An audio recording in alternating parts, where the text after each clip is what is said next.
So the first binder that we have is this one from Fabmaker. Okay, so I got the turquoise one. This is a 9-pocket card binder, and it's able to hold a total of 360 cards.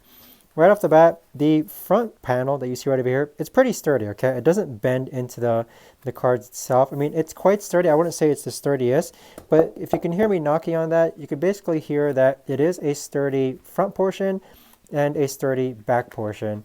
They've also got a strap here to kind of keep it closed, just like that. And so 360 cards, 9 pocket. This is great for Yu-Gi-Oh, MTG, Magic the Gathering, Pokemon sports cards.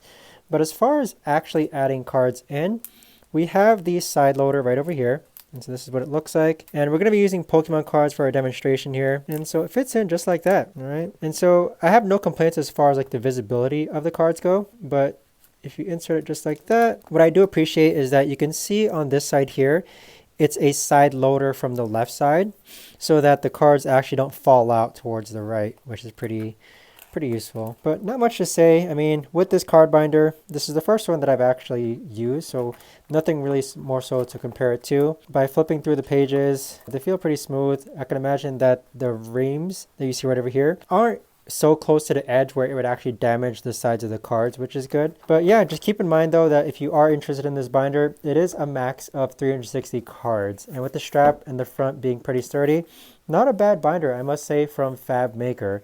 But let's go ahead and move on to the next binder.